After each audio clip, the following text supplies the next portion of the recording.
السلام علیکم ګران شاګردان ولاد ویک چې جوړ بس راځو د نن سبق ته د نن سبق چې دغه یوز اف ایلس ان انګلیش ګرامر په انګریزي کې د ایلس استعمال راځي د دې څلور پنځه شپږ اته تقریبا مثالونه به زه درته ووایم استعمال به در وښیم مختلف استعمالونه دي په دې باندې به ستاسو انګریزي یو ډېر مضبوطه سي بل به ډېر په ښایسته سي دا هم ایډوانس ګرامر دی هم بنیادي دا په ورځني ژوند کې دا هم بیخي ډېر زیات استعمالیږي اول یې تعریف درته کوم بیا د جملو مثالونه دي ډیفینیشن تعریف استعمال پیژندګلوي یوز اف ایلس از ویری امپورټنټ ان انګلیش ګرامر په انګریزي کې د ایلس استعمال ډېر ضروري دی ډېر مهم دی اټس مینینګ از مور اور انادر د دې خپله لفظي معنا ده نور یا بل یو مثلا اگزامپل مثلا who else will do that work who else will do that work بل به څوک هغه کار وکړي یا بل به څوک دغه کار وکړي نو دلته د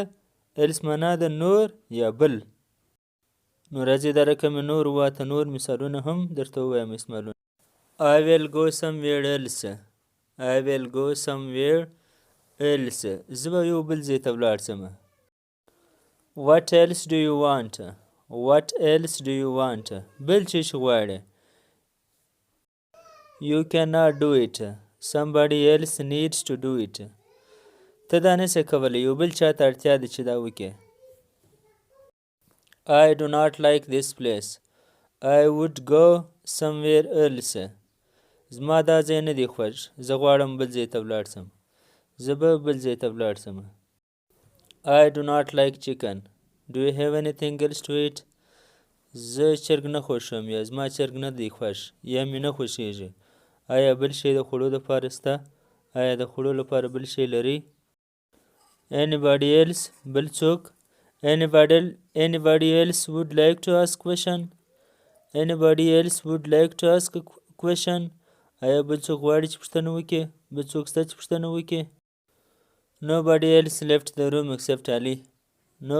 nobody else left the room except Ali د علي بغیر بل چا خونه نه ده پرېښې د علي سما شوه علاوه بل څوک د کمرې څخه نه دی وتلی روان شوی